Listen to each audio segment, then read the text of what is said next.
I haven't gotten a single message from anyone beside my family for my past like years. For my past from someone I don't even remember at this point. Like till yeah, I don't even remember since when it was. Probably after I graduated my high school or like a year before, a couple of years before.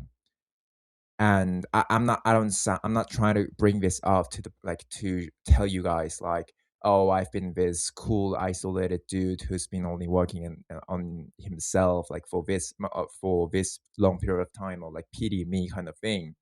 The only reason why I bring this up is because I think like I used to be the kind of kid who wanted to fit in, especially when I moved from Korea to Mexico.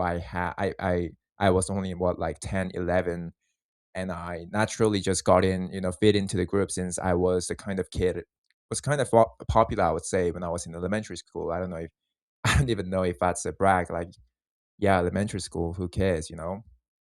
So I got into the school when I was fifth grade in Mexico, and I just hit off with a bunch of cool kids.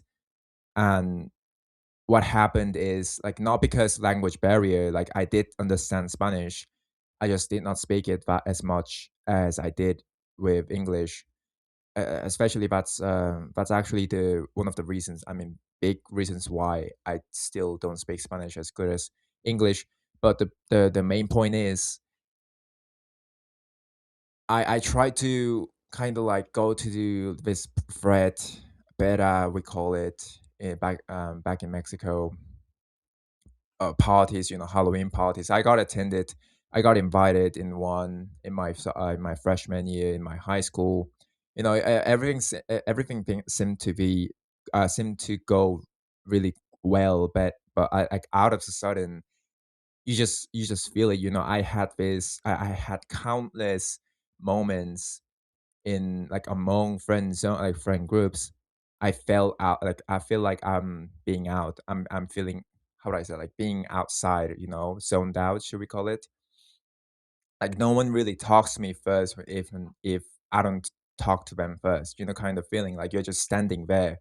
You're not actually being part of the crowd, but you're just standing there until when I have to go to the next class. I just stop them up again, and that really was it. Like that was one of the most painful kind of moments in my day, and I really didn't like it. I didn't like the feeling to the point like I always ate my lunch in restroom. Like I don't know if I don't know if I know it's some kind of a thing that only losers feel. Like I don't even deny that I'm a loser, if you may call me, like if society tells me, label me as a loser. But that was the kind of like restroom really was a place, only kind of place when to eat my lunch, just because I felt like if I'm eating alone outside and like perceived as a loser who's eating lunch alone, then I thought that was so uncool. So I would I exactly remember the kind of feelings what I got. Like, I was feeling so relieved when I was eating my lunch in my in restroom just alone, and it was so normal to the point like I was feeling so good at the end. Even I think it lasted till the end of the high school, and it's like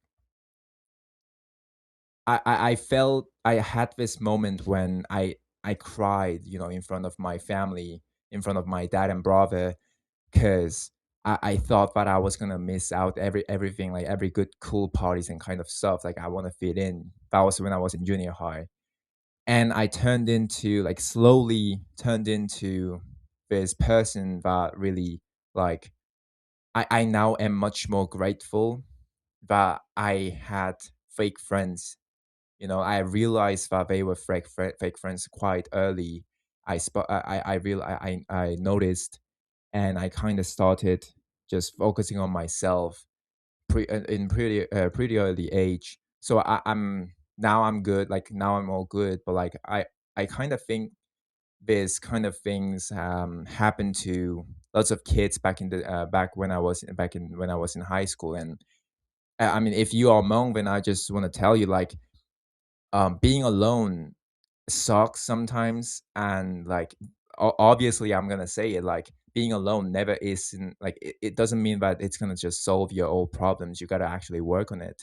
There are so many people out there who are just being alone, like being isolated and doing nothing. Like they aren't actually doing something, but being alone. Like, what even is the point of it? You're just being an antisocial fat, not alone, having no friends, but like let's say like not real friends. So okay, that's it. But like you aren't even working on yourself. So that's even worse. But like you just get comfortable with it. You'll just get to the point where you feel much better um without anyone else, because you can be real with yourself when you're alone. Like you have this kind of internal monologues, or you can have these thoughts. Since no one's judging, you can actually be yourself when you're finally alone, and you can work on yourself, without kind of getting being influenced by someone. And we all, like, our brain kind of switches the mode whenever we are having a conversation with other person. You intentionally say things that would fit into the situation, so that you don't seem like a weirdo. That's exactly the kind of things that I even do when I talk outside, like when I talk with my colleagues, my acquaintances for my group project. Like, obviously that's the kind of skills that we have, but like that also kind of limits the kind of things that we could have done if you were just alone. And also another thing that I want to point out is that, like, being alone's much better than having fake friends. Spend wasting your time among fake friends. And what I mean by fake friends, like, I'm not saying they are bad in any sense. They just have this kind of, standards. If this guy is actually interesting or fun, or all the kind. I have no bad blood among, like, with my even with my friends in my high school, or my acquaintances. Let's say, like, I know they mean no harm. They just have no interest at all if someone not perceived as some, like, as a cool dude. And I get it. I 100% get it. But the thing is, when you when you seek for validations from others, I mean by validations, just like you need this kind of approval from others. Like, you need to keep on having some kind of conversations, or you need to feel, you need this to feel alive. That's when you are being attached to others. And when that person isn't really interested in you at all, and you just keep seeking for these kind of things, and that's where the problem comes from. That's where the problem comes from. And you just got to detach yourself from these fake friends, and become like be more used to the reality that it's much better, like it's worse to, I would rather feel lonely than being around these guys. They aren't even real people at this point. They just have the same Instagram. Like, they don't really talk in real way. Like, they don't really have this kind of real deep talk kind of things. And at the end, like, you'll just understand this, and you just kind of play your card, but like, you don't take it, you don't even take it serious anymore. That's exactly like how I do in my university as well. Like, you just see these people and like go. I mean, obviously they are much younger than me. Like, they're 1 to 2 years younger than me, and you just look at them and like, okay, like you're also in this, like, falling into this big box that we have. There we go. And you just kind of like close the door. You just do what you are supposed to do with them, and you don't really interact with them. It's not being, I don't think it's being mean, and in any means. Like, I seriously be kind.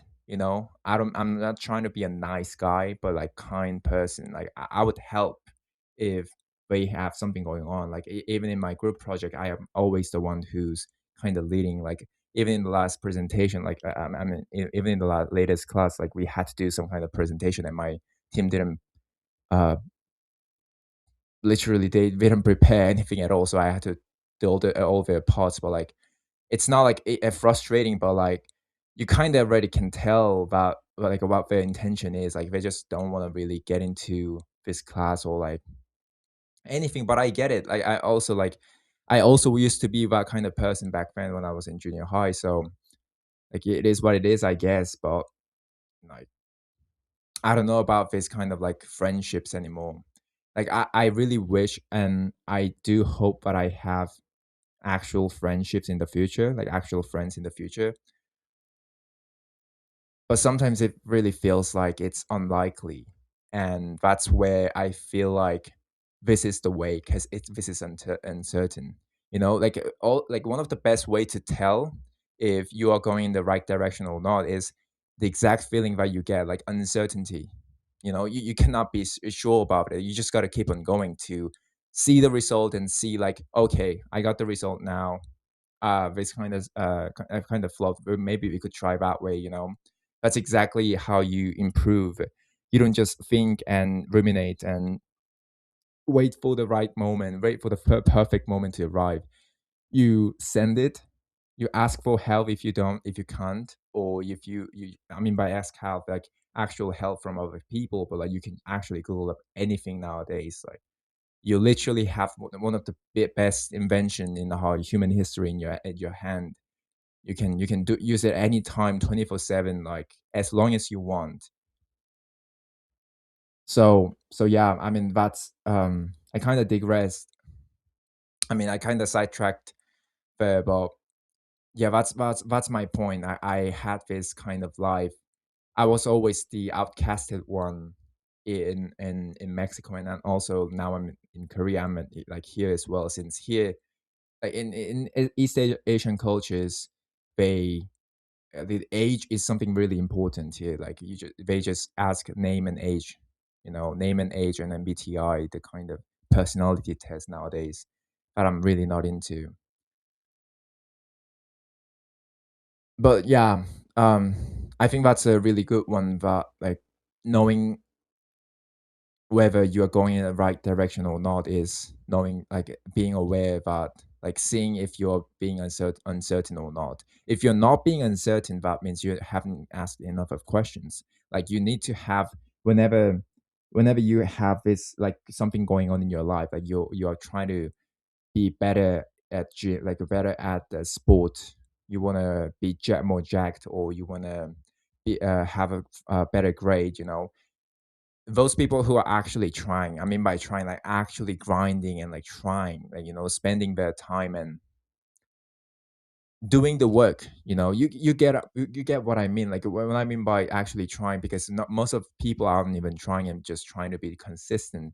I know I do prioritize consistency over intensity, but that's just because when you try to be consistent, intensity, or like I believe that intensity naturally follows if you're actually being consistent. And in order like you don't just show up to the gym. I always use this analogy, but you don't just show up to the gym at the end. You do about 100 times and you already naturally see yourself trying to improve in, I don't know, squat or like specific problems. And that comes from consistency. You naturally build this kind of interests in inside the things, like specific detailed in interest. And that's exactly how you know if you're going in the right direction or not. You actually try and you grind. So you have so many questions, but you try to focus on like specific ones. That's why when like the clear distinction between someone who knows what they're doing and someone who doesn't really care is when they are asked like, do you have any questions?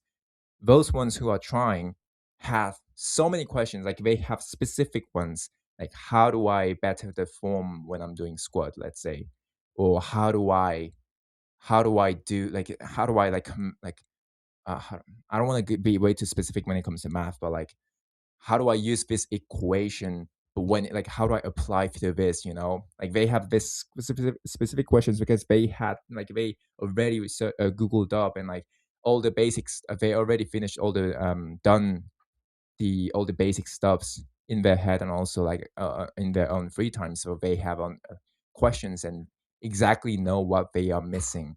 Or most of the times they know about what they are missing and they try to like kind of improve in those parts of those. those factors, I would say, like, not factors, those feels, let's say, like, yeah, let's just leave it there. So like those people who aren't really knowing what they're doing, or like they just really don't care, so they don't even have questions. But I think that's the clear distinction. And most of the times when you don't know what to do, then you just tend to not even care. And it's not uncertainty. You're it's you're certain but you don't know anything. Yeah, that's the correct way to put it. You're certain that you don't know anything. That's why you should be uncertain. That's why also, like, the more you learn, the more you know that you know nothing. Like, exactly what one of the greatest minds in human history said. I actually forgot his name. He's such a famous one, but yeah, like like we I don't know nothing. I don't know nothing.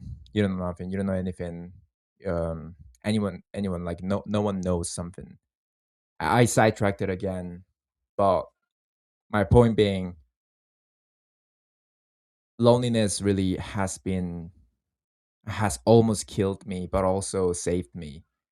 And I think I think, like, being fooled by these societies, like being fooled by other people, or fooling yourself into playing this game, this society game, and just mindlessly follow what other people tells you, and just become this puppet who reacts to exact situations that's given to you.